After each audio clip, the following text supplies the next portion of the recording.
much focusing on that there are, when we get overwhelmed by stress, when we get overloaded by stress, that just maybe it is an opportunity for growth in our lives.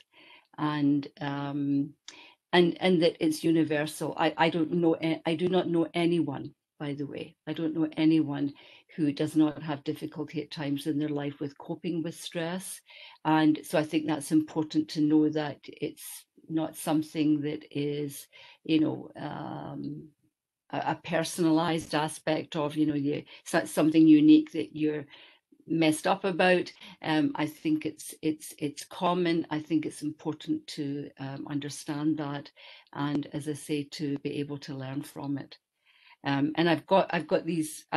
This is actually my husband's space predominantly, but you know what? I've got these large flip chart papers that I'm looking at, just to make sure that I just keep some coherence to what tonight and spending time with you. So the very first thing I'll do is a small practice, just to help us to be more present, and then we're going to watch a video on someone that comes very highly from Stanford University in the States, who I'll introduce her a little bit more before we look at the video. Okay.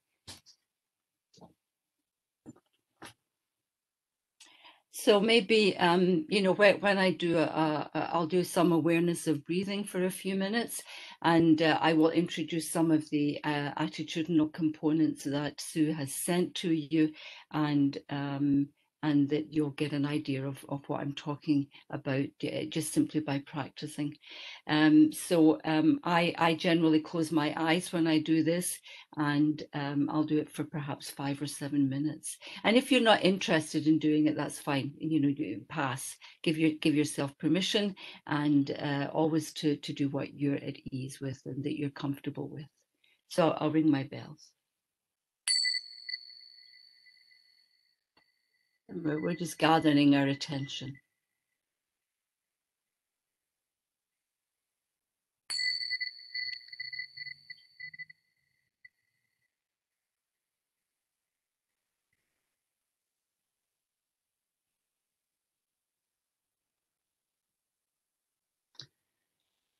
So bringing awareness to posture, and again noticing how the body is sitting. I think we're all sitting in a chair, and noticing that the spine, you want to have the spine straight, but certainly not too stiff. And perhaps noticing how your shoulders are. Sometimes our shoulders get raised slightly, so I often crunch them up to my ears, and then I simply drop them. So bringing awareness to the body sitting in the chair. Awareness of gravity pulling you down. Perhaps noticing that you're being supported by a chair, so that the seat that you're on, and that your feet are probably maybe in socks and slippers or shoes, so that your feet are solidly planted, if you will, on the floor. And so that our posture in this moment is one of dignity and respect. And now we expand and we follow the breath, sit simply as it is. So following the breath as it's coming into the body, right through the body, right to the very end of an inhale, tiny pause, and then the beginning of an exhale. We follow the breath, not necessarily needing to influence it, simply observing the breath coming in and going out, coming in and going out. And observing the repetitiveness of this life force. So as we're inhaling, we're bringing in oxygen into the body, And as we're exhaling, we're letting go. We're letting go of perhaps the busyness of the day. Again, we're bringing energy into the body as we inhale, and as we exhale, we're letting go of some toxins that get built up in the body.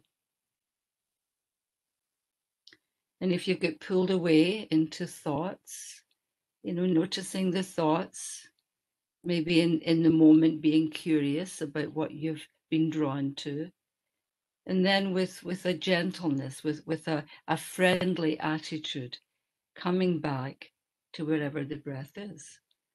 And it's probably wherever, an inhale or an exhale. So all we're doing is we're observing, we're steadying ourselves in the moment. A very helpful and useful technique when we are feeling overwhelmed. Following the breath. It's really a very trusted friend I have found myself. If you get pulled away, maybe you're bored, restless, maybe you're hungry, maybe you've overeaten. So if you get pulled away, you get pulled away. And we bring some interest to that. And then gently, in your own time, always with tenderness, compassion, friendliness, return to the breath, so that it becomes really a bit of a steadying influence for us. So now we're going to influence the breath, which is a little bit more of a relaxation technique. And if you're interested, you could breathe through the nostrils if you have not been doing that. So you could breathe through the nostrils, maybe a little bit of a deeper breath. And then as you're breathing out, try to exhale, a little bit longer, and exhale through the mouth. So let's breathe in for 4. 1, 2, 3, 4. And then exhale for 6. 2, 3, 4, 5, 6. And inhale again. 2, 3, 4. And as we slowly exhale, 2, 3, 4, 5, 6. Let's do one more. Inhaling. Right, filling the lungs. 2, 3, 4. And then exhaling. 2, 3, 4, 5, 6. And perhaps just inviting yourself to carry on for a couple more breaths.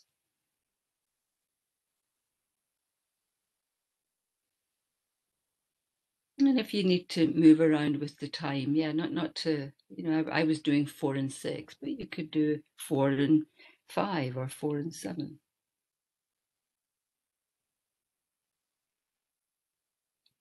So let's do one more.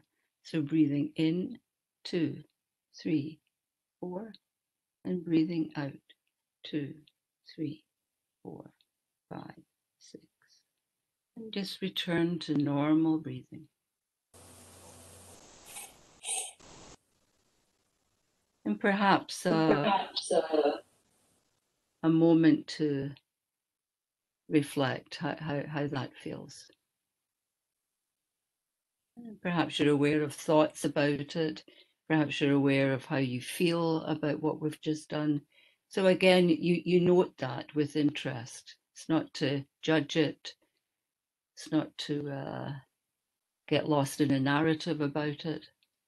It's being curious. And then as I ring the bells, just bringing yourself back into this moment.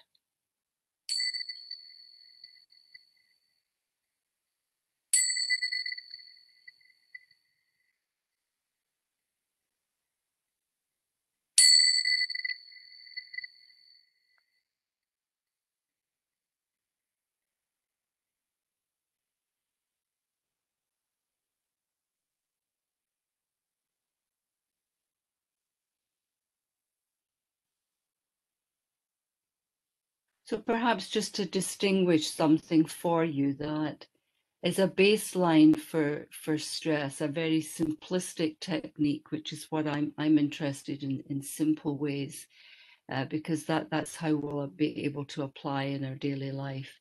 That you can simply follow the breath simply as it is, and then you can find ways of influencing it. And you'll get lots of literature on the internet about it. But one easy way is that to relax the central nervous system, always to emphasize exhaling. So when you're inhaling, you're bringing in oxygen into your body. This is a great thing for the body and the brain. And when you're exhaling, you're letting go and releasing. And if you can remember that, that can be very helpful for you. So this is a psychologist. Her name is Kelly McGonigal, and she's actually quite well known. And she describes herself as a health psychologist. She is from the States, from Stanford, and she's been getting a lot of press. She has written a book which the library has called The Upside of Stress.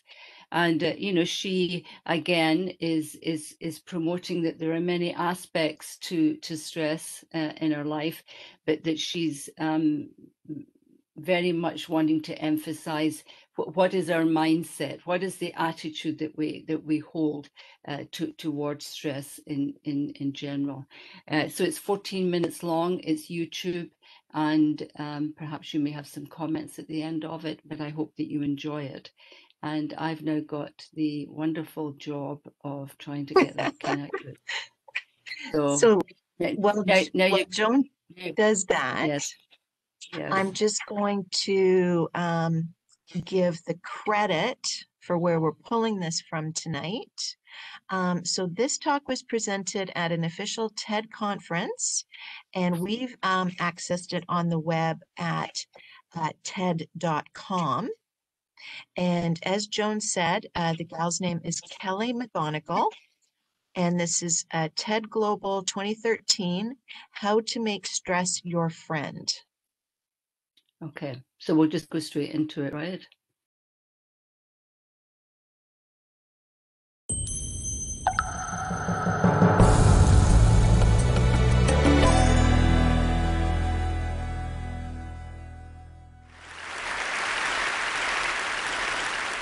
I have a confession to make. But first, I want you to make a little confession to me. In the past year, I want you to just raise your hand if you've experienced relatively little stress. Anyone? How about a moderate amount of stress? Who's experienced a lot of stress? Yeah, me too. But that is not my confession. My confession is this: I'm a health psychologist, and my mission is to help people be happier and healthier. But I fear that something I've been teaching for the last 10 years is doing more harm than good, and it has to do with stress. For years, I've been telling people stress makes you sick. It increases the risk of everything from the common cold to cardiovascular disease. Basically, I've turned stress into the enemy. But I've changed my mind about stress. And today, I want to change yours. Let me start with the study that made me rethink my whole approach to stress. This study tracked 30,000 adults in the United States for 8 years. And they started by asking people, how much stress have you experienced in the last year? They also asked, do you believe that stress is harmful for your health? And then they used public death records to find out who died. Okay, some bad news first. People who experienced a lot of stress in the previous year had a 43% increased risk of dying. But that was only true for the people who also believed that stress is harmful for your health. People who experienced a lot of stress but did not view stress as harmful were no more likely to die. In fact, they had the lowest risk of dying of anyone in the study, including people who had relatively little stress. Now, the researchers estimated that over the 8 years they were tracking deaths, 182,000 Americans died prematurely, not from stress, but from the belief that stress is bad for you. That is over 20,000 deaths a year. Now, if that estimate is correct, that would make believing stress is bad for you the 15th largest cause of death in the United States last year, killing more people than skin cancer, HIV, AIDS, and homicide. You can see why this study freaked me out. Here I've been spending so much energy telling people stress is bad for your health. So this study got me wondering, can changing how you think about stress make you healthier? And here the science says yes. When you change your mind about stress, you can change your body's response to stress. Now, to explain how this works, I want you all to pretend that you are participants in a study designed to stress you out. It's called the social stress test.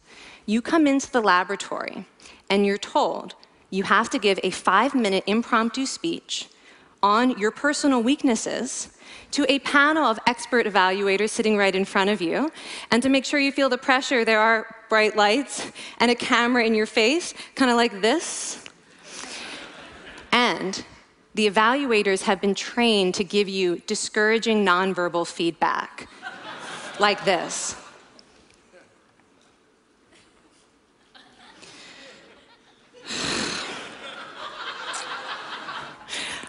Now that you're sufficiently demoralized, time for part 2, a math test. And unbeknownst to you, the experimenter has been trained to harass you during it. Now, we're gonna all do this together. It's gonna be fun, for me. Okay. I want you all to count backwards from 996 in increments of 7. You're gonna do this out loud as fast as you can, starting with 996. Go. Go faster. Faster, please. You're going too slow. Stop, stop, stop, stop. That guy made a mistake. We're gonna have to start all over again. You're not very good at this, are you? Okay, so you get the idea. Now, if you were actually in this study, you'd probably be a little stressed out. Your heart might be pounding, you might be breathing faster, maybe breaking out into a sweat. And normally, we interpret these physical changes as anxiety or signs that we aren't coping very well with the pressure. But what if you viewed them instead as signs that your body was energized, was preparing you to meet this challenge? Now, that is exactly what participants were told in a study conducted at Harvard University.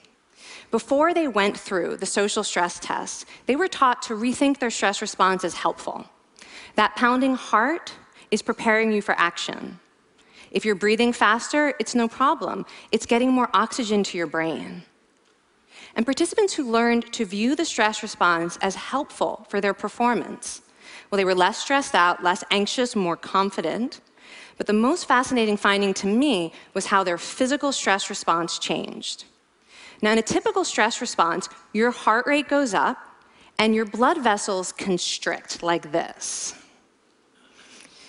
And this is one of the reasons that chronic stress is sometimes associated with cardiovascular disease. It's not really healthy to be in this state all the time. But in the study, when participants viewed their stress response as helpful, their blood vessels stayed relaxed like this. Their heart was still pounding, but this is a much healthier cardiovascular profile. It actually looks a lot like what happens in moments of joy and courage. Over a lifetime of stressful experiences, this one biological change could be the difference between a stress-induced heart attack at age 50 and living well into your 90s. And this is really what the new science of stress reveals, that how you think about stress matters. So my goal as a health psychologist has changed. I no longer want to get rid of your stress. I want to make you better at stress. And we just did a little intervention. If you raised your hand and said you'd had a lot of stress in the last year, we could have saved your life. Because hopefully the next time your heart is pounding from stress, you're going to remember this talk, and you're going to think to yourself, this is my body helping me rise to this challenge. And when you view stress in that way, your body believes you, and your stress response becomes healthier. Now, I said I have over a decade of demonizing stress to redeem myself from. So we are going to do one more intervention. I want to tell you about one of the most underappreciated aspects of the stress response. And the idea is this: stress makes you social. To understand this side of stress, we need to talk about a hormone, oxytocin. And I know oxytocin has already gotten as much hype as a hormone can get. It even has its own cute nickname, the cuddle hormone, because it's released when you hug someone. But this is a very small part of what oxytocin is involved in. Oxytocin is a neurohormone. It fine-tunes your brain's social instincts. It primes you to do things that strengthen close relationships. Oxytocin makes you crave physical contact with your friends and family. It enhances your empathy. It even makes you more willing to help and support the people you care about. Some people have even suggested we should snort oxytocin, right, to become more compassionate and caring. But here's what most people don't understand about oxytocin. It's a stress hormone. Your pituitary gland pumps this stuff out as part of the stress response. It's as much a part of your stress response as the adrenaline that makes your heart pound. And when oxytocin is released in the stress response, it is motivating you to seek support. Your biological stress response is nudging you to tell someone how you feel instead of bottling it up. Your stress response wants to make sure you notice when someone else in your life is struggling so that you can support each other. When life is difficult, your stress response wants you to be surrounded by people who care about you. Okay, so how is knowing this side of stress going to make you healthier? Well, oxytocin doesn't only act on your brain, it also acts on your body. And one of its main roles in your body is to protect your cardiovascular system from the effects of stress. It's a natural anti-inflammatory. It also helps your blood vessels stay relaxed during stress. But my favorite effect on the body is actually on the heart. Your heart has receptors for this hormone. And oxytocin helps heart cells regenerate and heal from any stress-induced damage. This stress hormone strengthens your heart. And the cool thing is that all of these physical benefits of oxytocin are enhanced by social contact and social support. So when you reach out to others under stress, either to seek support or to help someone else, you release more of this hormone, your stress response becomes healthier, and you actually recover faster from stress. I find this amazing that your stress response has a built-in mechanism for stress resilience. And that mechanism is human connection. I want to finish by telling you about one more study. And listen up, because this study could also save a life. This study tracked about 1,000 adults in the United States, and they ranged in age from 34 to 93.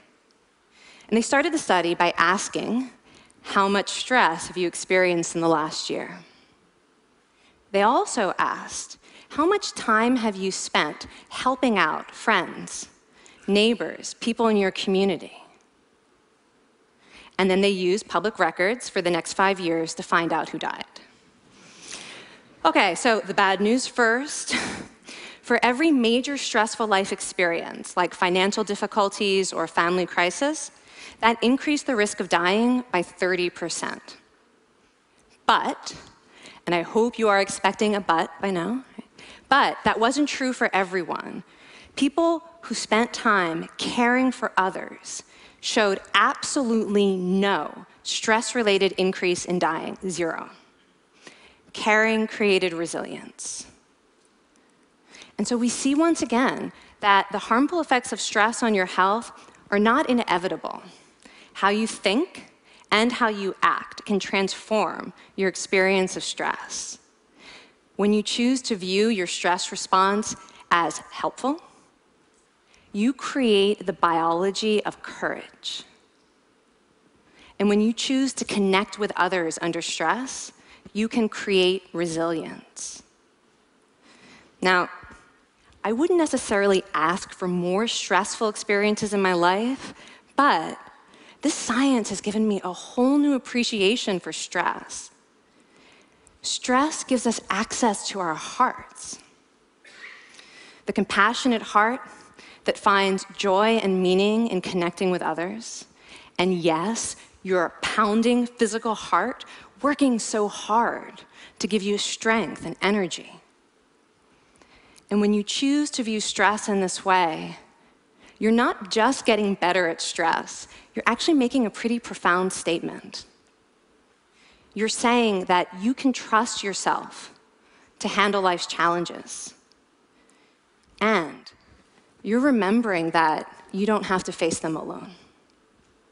Thank you. Thank you.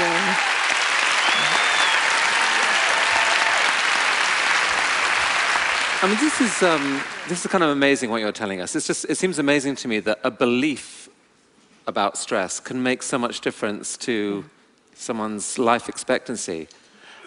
How would that extend to advice? Like if someone's making a lifestyle choice between, say, a stressful job and a non-stressful job, does it matter that which way they go, that it's equally wise to go for the stressful job so long as you believe that you can handle it in some sense? Yeah, and one thing we know for certain is that chasing meaning is better for your health than trying to avoid discomfort. And so I would say that's really the best way to make decisions, is go after what it is that creates meaning in your life, and then trust yourself to handle the stress that follows. Thank you so much, Kelly. Thank you. It's really cool.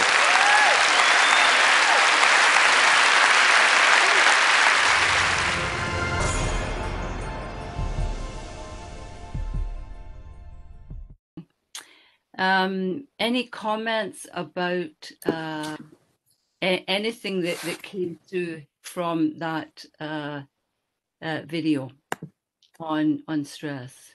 Anything anybody would like to comment on before I proceed? Please just unmute yourself and shout out, or feel free to type into the chat if you would rather not speak aloud. While we're waiting for anyone else, Joan, I'll just say I was so surprised when I watched that video for the first time. Yeah. So it's not the stress that's harmful, it's how you perceive or handle or deal with the stress. Yeah. And it's and that last line she said to the gentleman that came up on the stage about it's better to challenge yourself than to sort of just rest on your laurels and not do things because you're afraid. Yes. That's empowering. Yes, I think it is empowering too. And to place some trust, in the decision, that you make. I think it is interesting. It's not so much what happens to you. It's the belief that you hold. It's the attitude that you hold. It's the response that you give to something. And because life happens, and some very difficult times occur in each of our lives. And made much worse just now because every part of our life is completely interrupted and disturbed in so many ways. So it is I think a very interesting message for people to consider. It's not so much that what happens; it's how we embrace what happens. And so if there hasn't been anybody put anything in the chat. Yeah, I mean, the attitudinal components that you'll be able to read are ones that probably I would emphasize. Okay, sorry, somebody has just said, yeah, sorry, Jenny, you made a comment. I can't see it actually. Can you read it out, Sue? I sure can. It says, it was certainly eye-opening for me. I am ready to harness the anxious energy. I like that. I am on the verge of a panic attack whenever I have to leave the house these days. Oh gosh. I definitely will be looking at my body sensations differently from now on. Yeah, so I think, I hope that was okay to read that out, actually. Okay. It was to everyone, Joan, so it's Okay. okay. Okay, so I didn't want to in any way intrude on anyone's privacy. And but thank you for being open about that, Jenny. And I mean, anxiety is such a common occurrence, isn't it, in all of our lives, and certainly in my life it is. And I think it's, yeah, it's how can we harness the energy? So how can we look on that as an opportunity for personal growth? How can you look on it as something, not to push away or fight? And I think in some ways stress has been given a bit of a bad rap, in the sense that I mean, it's true with all the research on chronic stress, acute episodes of stress in our lives. It does impact our health. There's no question about that. People get depressed. Our physical health is hampered a great deal. People get blood pressure. I think that little part where she's looking at the heart and looking at the blood vessels and how they contract, and how, if we're able to really harness a more relaxed response in our life, that they're more open, and therefore they can function better, and therefore our health is better. So that so it is interesting. I mean, the other thing about the oxytocin, I think it's worth mentioning, is that, I mean, obviously just now we are somewhat isolated and we are limited in our human ability to be connected. But given that this is a period in our life that will eventually pass, I think that if we can connect to a more compassionate way of coping with ourselves, a more befriending attitude towards, any aches or pains or things that happen just now that are highly charged with emotion, that cause us quite often to contract in the body, causes, in fact, quite often to tense up. And if, in fact, can we find ways? So the attitudinal components, I think, are interesting. So one would be to advocate trying to be aware of when we get into judging experience. So when experience occurs in our life, we all react. I mean, everybody does. But again, that's quite often dependent on our belief system. And I think it is to to bring awareness to when we start to notice when we're judging, because judging can be very dominant in our life. And I mean, it's hard not to judge in some ways, right? But if we get locked into judgment, quite often it can lead us down a road where there are some negative internal responses going on. And if we stay there, that's the danger, that we stay in a negative mindset, or we stay in a mindset where there's resentment, or where we're critical of ourselves. And so when things arise, can we work with that in a way that can calm our systems? And that's really a little bit of what she was talking about, that for sure we're going to experience things in we can't avoid stress. I mean, you only need to drive on the 401 and stress is right, or have there's normal things that are stressful in our lives, and then we have big things like relationships go awry, or we an illness in a family, or an illness within ourselves. And we're in a very, very difficult period in our life. And so I think it is, are there ways of bringing some balance into our life, and so that we acknowledge that something isn't okay, because you don't want to deny it, right? It's something is there, but can we find ways? It's like the scales. Instead of being hyper agitated and stressed out, can we do things that can create more of a balance, at least a little bit more? And one of the things I think to be aware of is what is your attitude? What is your attitude? You know, what's your attitude about looking after yourself? You know, what's the attitude when somebody says something that's really distressing? What do you notice goes on in your head?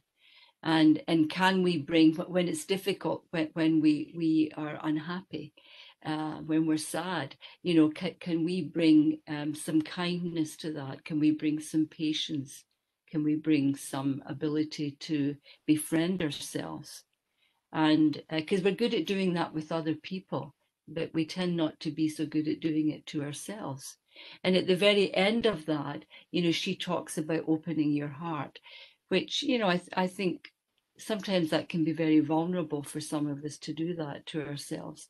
But I think it is to know that that's a possibility to be kind. We know that with research, we know that oxytocin that she's talking about, you know, is a stress hormone, but and it's good to know that it's a protector. It's a protector when you're agitated and worked up, and probably you're sweaty, your body temperature, you know, your heart's beating fast, you're maybe sweaty, you know, you've got your muscles get contract. When that happens and we stay there, that's not good. So we try to then do other things, like, you know, that's where the physical exercise comes in. That's where, you know, being thoughtful about what you eat and how you rest and relax. You know, how do you rest? How do you take yourself to a space where you can try to rest a little bit? Yes, the stress is still there, but you need to have ways of having a refuge. I mean, I like that word, a refuge. So is a refuge, you know, doing a little bit of like having a nice bath or making some nice tea, or not that I'm advocating alcohol, because I'm not, but I mean, sometimes if you maybe it might be nice to have a little bit of wine, just a small, you know, everything in moderation, or, you know, going for a walk, being in nature. But to know that you're giving yourself a break, that's where mindfulness and awareness is key. That you're going to leave that stress for a while, and tomorrow when you go out, you're going to walk and you're going to rest and you're going to look at what is around you, and you're going to be aware that you're going to try to quieten yourself. So that's whereas, you know, sometimes when you go out for a walk, you're still thinking about the stress, right? You're still, so it's to know that we need to have a way of restoring ourselves. And I think Kelly made a comment about that, about, I mean, in the chat, about, you know, we need to find ways of protecting our resilience. So it is to ask you to read about those attitudinal components that have little descriptions. So for instance, I just wanted to touch on non-judging. So when you're aware of judging, can you suspend it for a while and see what happens? The other is about curiosity, about, you know, we lose that at some point. Well, this is a generalized statement, of course, but, you know, we do tend to lose some of that as we get older. And so, you know, can we open up our thinking a little bit? And, you know, like the way that a kid does, you know, they're asking you questions all the time. What do you mean? What is that? What does that do? Or, and we lose some of that beautiful curiosity that, you know, I think can renew ourselves, can keep us alive. I mean, I'm very aware of this as I get older. I mean, I'm really aware of the aging aspect of my life these days. And so, you know, I really want to keep that openness. I want to keep vibrancy in my thinking, and you know, acceptance, you know, again, right back to that stress, right, on that part of the scale, that, you know, seeing things as they are, as opposed to how we want them to be, or wishing that they were different, and that sucks our energy. So So can we be accepting in the moment as an attitude? Okay, this is here, or an adult kid is behaving in ways that maybe you don't like, or they're making choices that are not good ones. That you as a parent see that, or so can we accept in the moment? That doesn't mean to be passive. I don't mean that we are passive about something. I simply am advocating that in a given moment, can we accept how it is, and understand that, again, we need to kind of give ourselves a rest from wishing that it was so different. Because when we grasp, I wrote myself a note here, when we grasp at something, we can get over attached to it, and we lose our ability to maybe consider a different way of managing it. So back to the oxytocin that she talked about. The oxytocin is something that when you are caring toward yourself, and when you are patient, when you are befriending your experiences in life, and you're befriending your body, then so let's say you've got anxiety and some of those symptoms, which are very similar to, like, your heart attack, right? Your blood pressure, all your vessels are constricting quite often, right? And your blood pressure is going up, and you feel that you're very shaky. I've gone and lost my train of thought now. Should. That's where maybe something like the breath, right, back to what we did about 45 minutes ago. Can we steady ourselves? Can we see that these are sensations in the body that that mindset, maybe to bring, it's an opportunity. What's going on? What do I need to do here? How can I quiet myself? Can I trust that this will be okay? Especially if it's anxiety, and you're not going to die from anxiety. It's there. There's a reason for it. So one of the things that I thought that it was worth mentioning is the negativity bias, and the negativity bias, which again, I believe that Sue has gone and put a reference in the chat. It's good to know that as human beings, we are wired for negativity. So these were a couple of psychologists. I don't remember when their research blossomed. It was perhaps in the maybe 205. It was sort of around that period, I believe.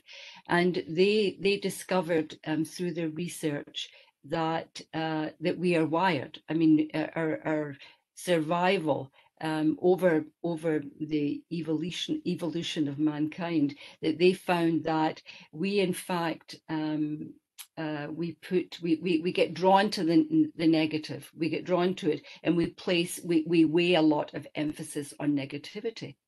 That's a fact. So I'm sure that all of you will have already experienced this. You could have a really lovely day. You could be having an absolutely delightful weekend, and somebody says something or does something, and that is the one thing that you focus on. And the rest of the weekend, has been obliterated by that one thing. Or you're having a really lovely day, and there's one thing that occurs, and that is where you focus. And it's true, we all do it, actually.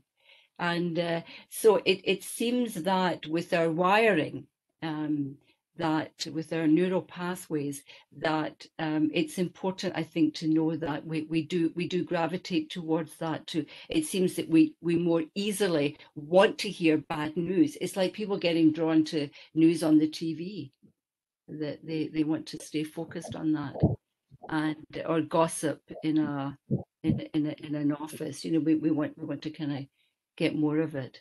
And so it's something that we store it in our long-term memory. And if you've ever noticed, somebody probably can give you massive amounts of detail about something that happened that was very negative in their life, probably a long time ago.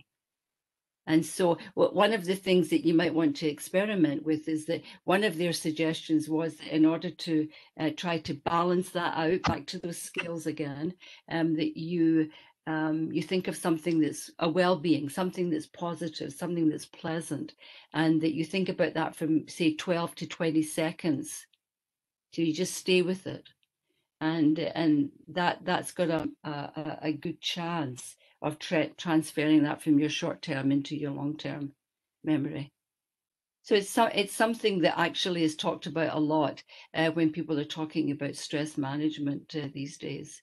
So I thought that was worthy of sharing that with you. That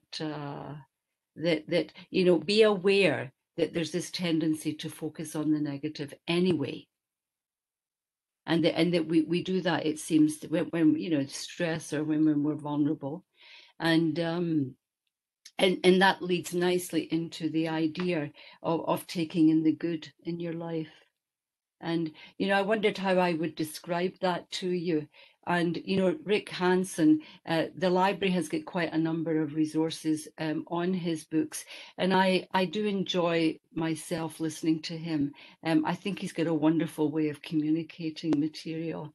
And, he's a Buddhist, but he is also a clinical psychologist. So he's able to move around in mainstream populations.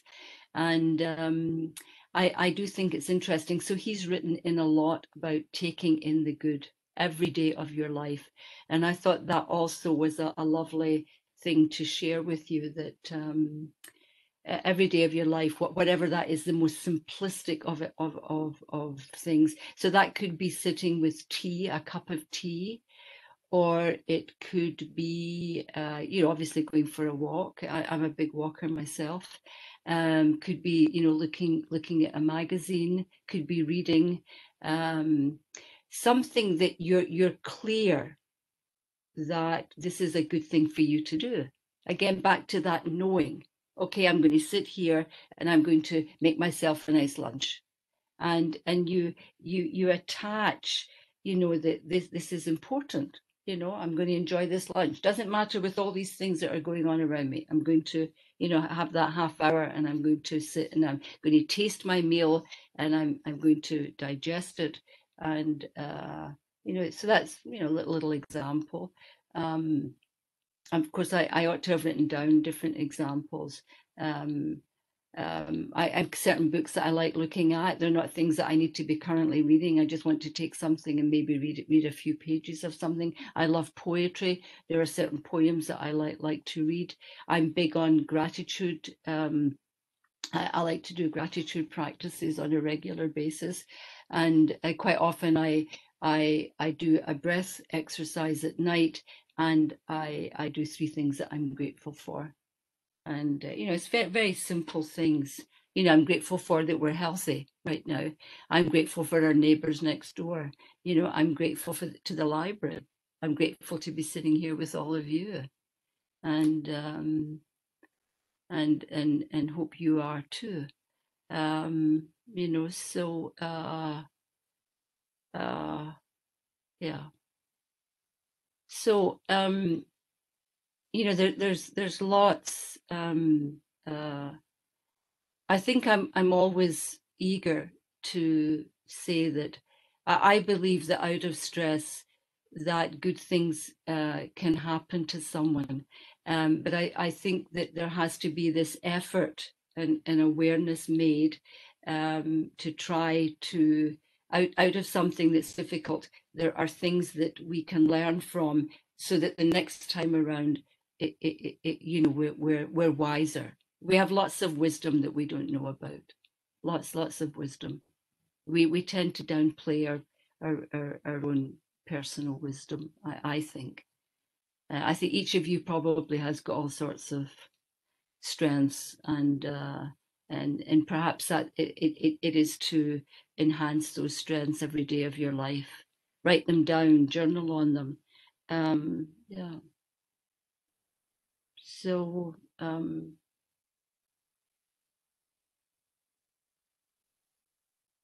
I mean, I think it's interesting, the point that she made about meaning in your life, and you know, I think that I don't know what your thoughts you have about that, but you know, sometimes it's interesting to consider what is meaningful to you in life, and some people have a very strong spiritual life. I think that's an essential ingredient in life. And you know, but it's always an interesting question. We may not have an answer to it, but it's an interesting question to pose. And so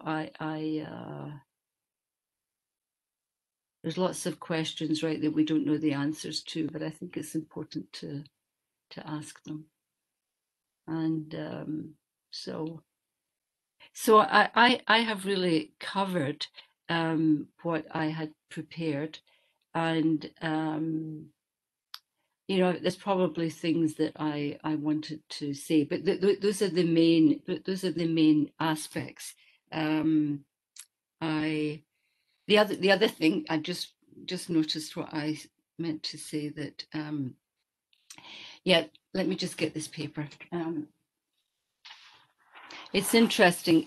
Rick Hansen has got this very famous statement that I've now heard from so many people at conferences or workshops, and he says, so this is a quote: "Our brains are wired to act like Velcro for negative experiences and like Teflon for positive experiences."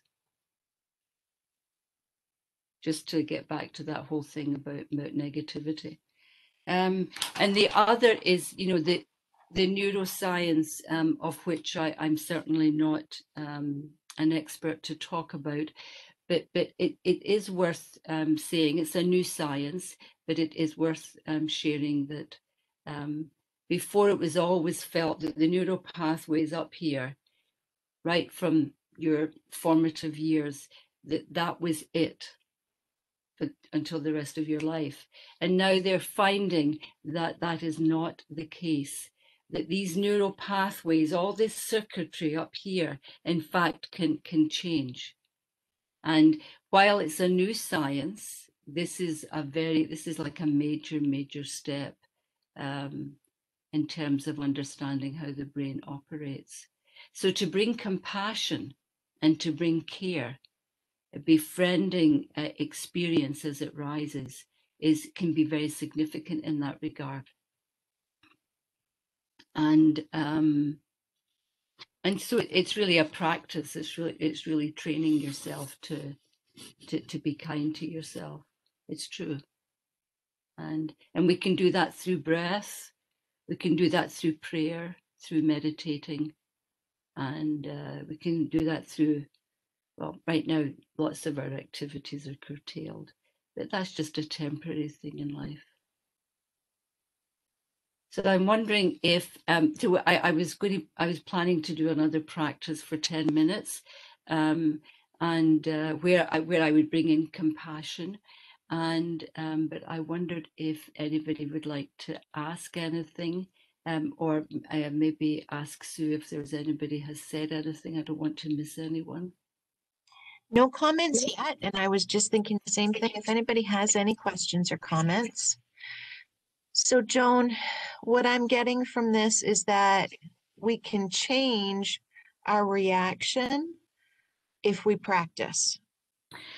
Yes, I mean, it is, yeah, it's to be able to take some time out to explore or examine some of our self.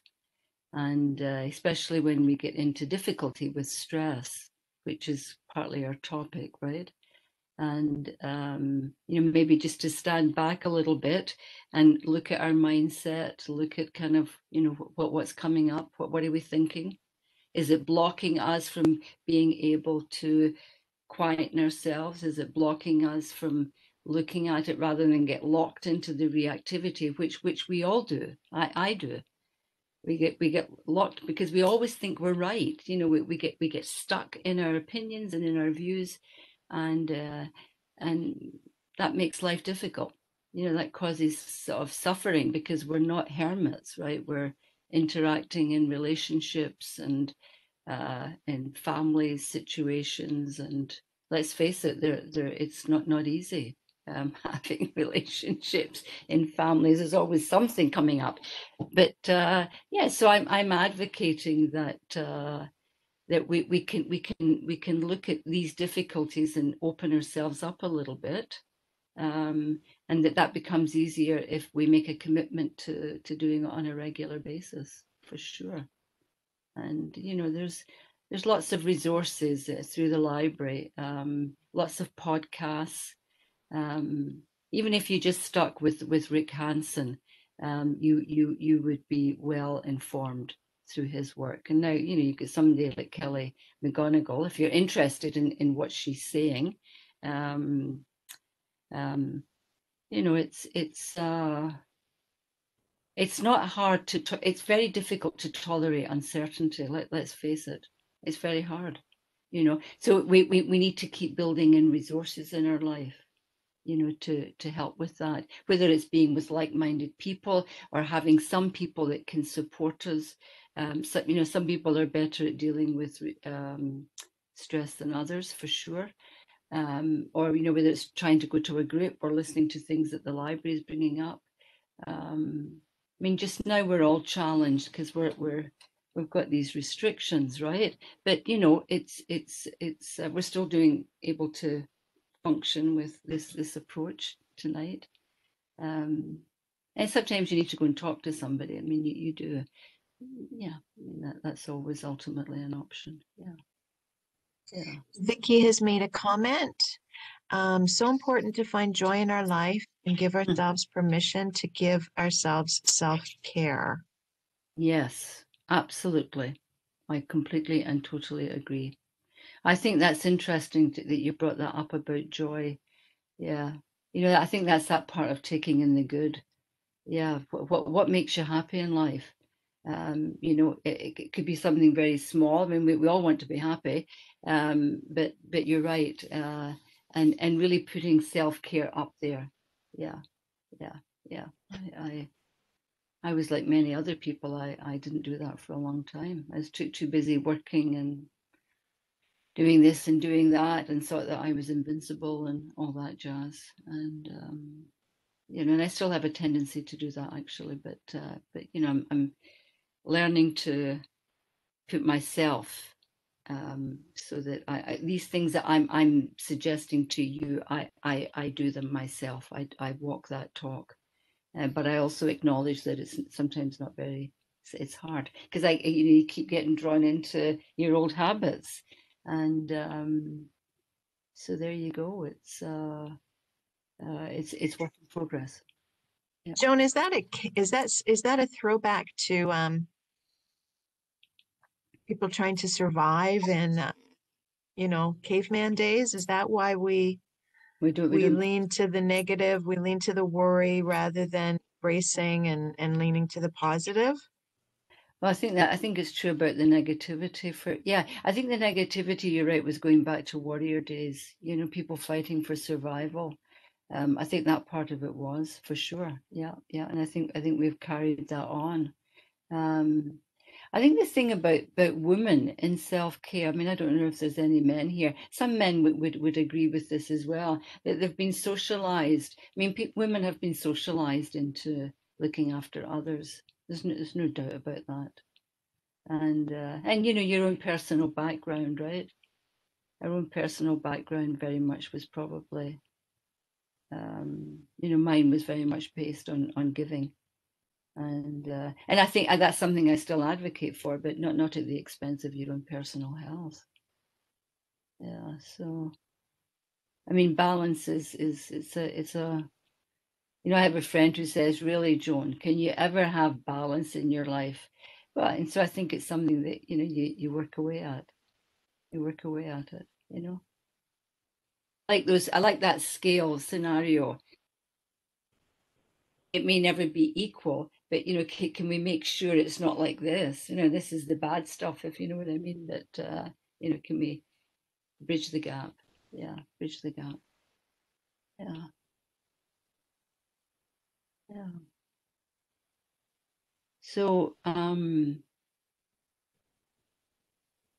so would you like to do a small practice? Yes. started Yes. with one. Maybe we should end with one too. Yes, maybe that is a nice way to, you're right. So,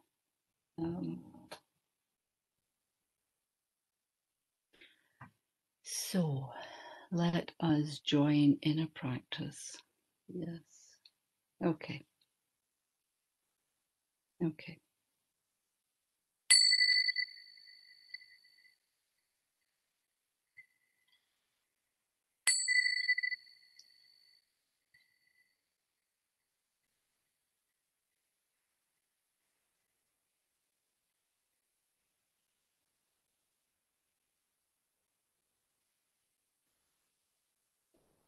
So bringing a friendly awareness to this moment. Perhaps just a check-in. So you've been sitting for an hour and a quarter, listening to me, watching the video. And so maybe there's, lots of thoughts going through your mind. Just taking a moment to acknowledge that. Maybe you've already thought of what you have to do after we finish in a little while. So again, whatever is arising for you in the moment, whatever it is. Could be thoughts of earlier today, could be something that happened yesterday, could be thoughts of whatever in the future. So we allow a moment of awareness of all of that. And perhaps bringing your attention to the body, sitting. So the body can be an anchor in the moment.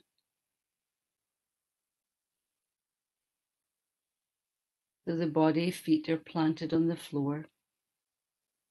And sometimes the feet are a safe place in the body to place your attention to when you're stressed out.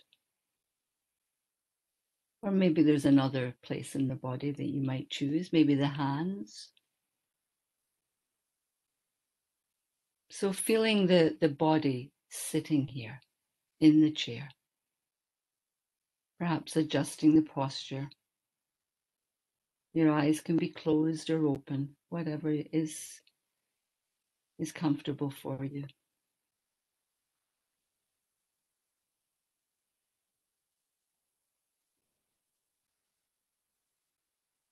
And bringing awareness now to the breath. So following the breath as it's coming into the body and going out of the body. This breathing body.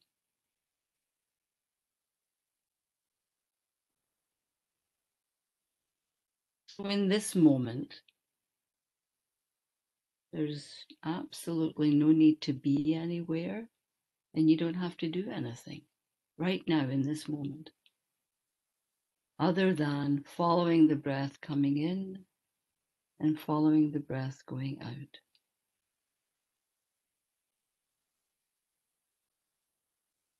Like waves in the ocean, coming in and then going out. Then coming back in and going back out. So now we expand our awareness and we include the feel of the breath. So when the breath is coming in, just noticing where you feel it. Is it at the belly or is it at the chest? Is it at the nostrils?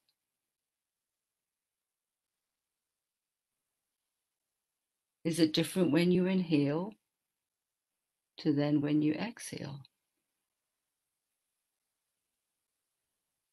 And again, just noticing, are you judging your breath? Are you thinking about your breath? So again, noticing with curiosity. There's no need to judge.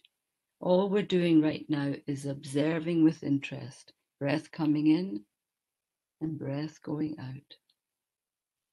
Maybe it's rough, the breath. Maybe it's smooth. Maybe it's short. Maybe it's long.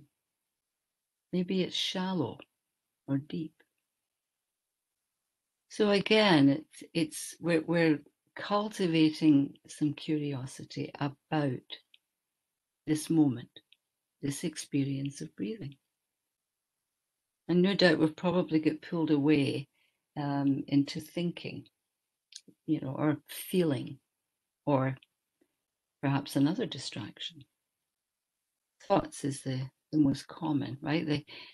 Those thoughts, they're always wanting to grab a hold of your attention. So we note the distraction.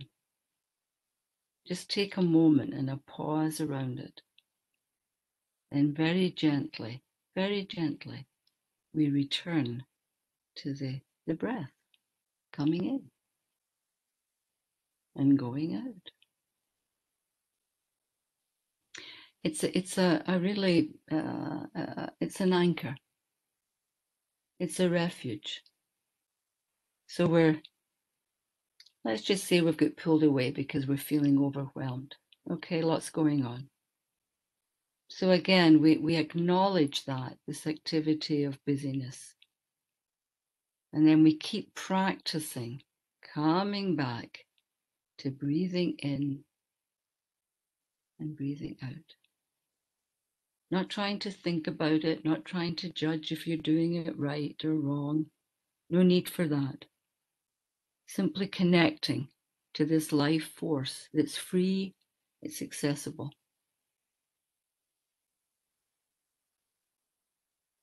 And as we're breathing in, you might want to, you're breathing in energy.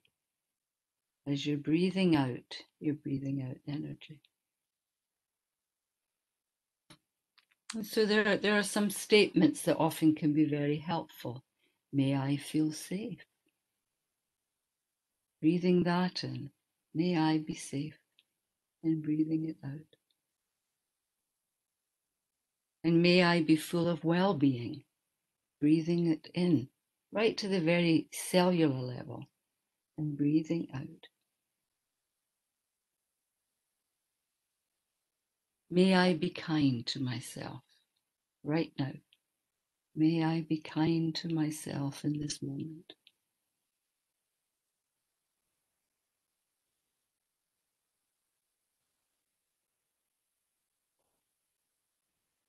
And may I be full of compassion. May I be full of compassion.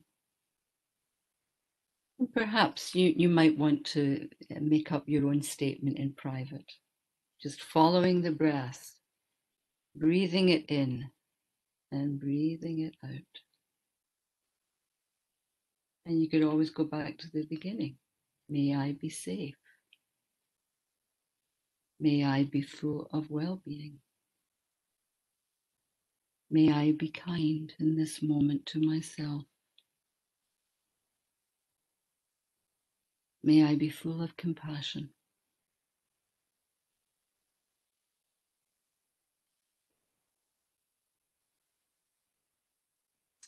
And so as we're closing, my message to you is to take good care of yourself.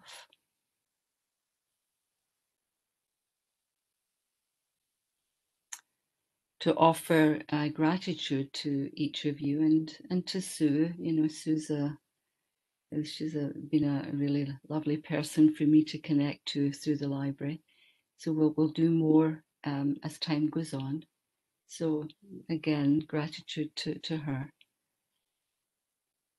And perhaps you may want to offer gratitude to yourself or to someone else as you follow the breath, coming in and going out.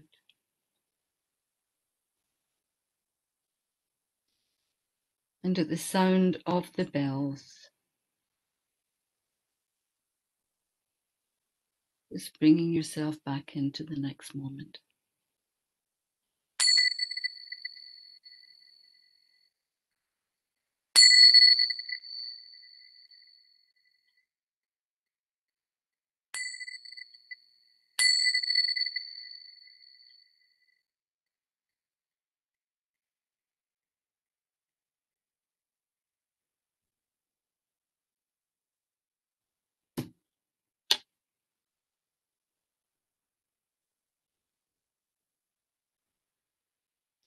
So, yeah. So how would you like to end it, Sue? Well, I'd like to thank you once again. That was great. And thank you to everyone who joined us this evening. I hope you got something out of it. I hope you learned something. I know that I am going to try and cultivate that attitude of looking at stress differently. That's good to hear.